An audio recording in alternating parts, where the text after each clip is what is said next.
আজকে মডেল রিপোর্টার্সের যেই ইটা হইলো সাধারণ মানুষের মধ্যে, খেটে খাওয়া মানুষের মধ্যে, ভ্যান চালক, ট্রাক চালক, অটো চালক, রিক্সা চালকের মধ্যে যেই পানি বিতরণটা হইল, এটা একটা ভালো সমাজের একটা ভালো দিক। এগুলোতে সকলের বিত্তবানদের এগিয়ে আসা উচিত।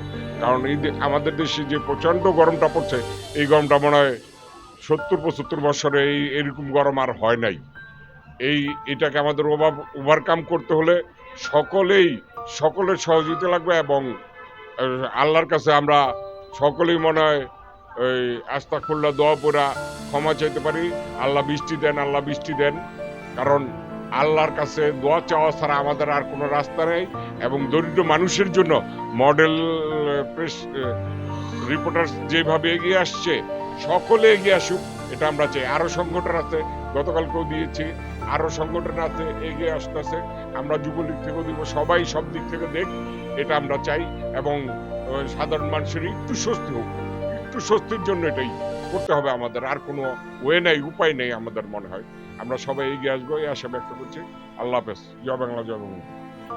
তো 2 দিন আগে চাষাড়ায় প্রায় 1100 লোকের মাঝে আমরা শরবত বিতরণ করেছিলাম। আজকে এখানে প্রায় 250-র উপরে মানুষের মাঝে, 264 জন মানুষের মাঝে আমরা মিনারেল ওয়াটার এবং একটি করে স্যালাইনের প্যাকেট দিয়েছি।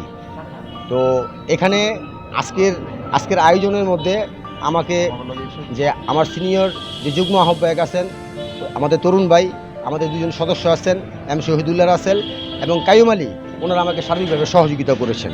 তো আমি আমার সেই সদস্যদের প্রতি আমি আহ্বান রাখবো, আগামীতে দেশ ও জাতির কল্যাণে, সমাজের মানুষের কল্যাণের জন্য যদি আরও বড় কোনো দুর্ভোগ যদি নামে, আমরা সবাই হাতে হাত কাঁধে কাঁধ মিলিয়ে আমরা সাধারণ মানুষের পাশে থাকবো। ইনশাল্লাহ দেশের যে কোনো মুহূর্তে, যে কোনো পরিস্থিতিতে আমাদের নবগঠিত মডেল রিপোর্টার্স ক্লাব ফতুল্লার প্রতিটি সদস্য আমরা দেশের সাধারণ মানুষের পাশে থাকবো ইনশাআল্লাহ।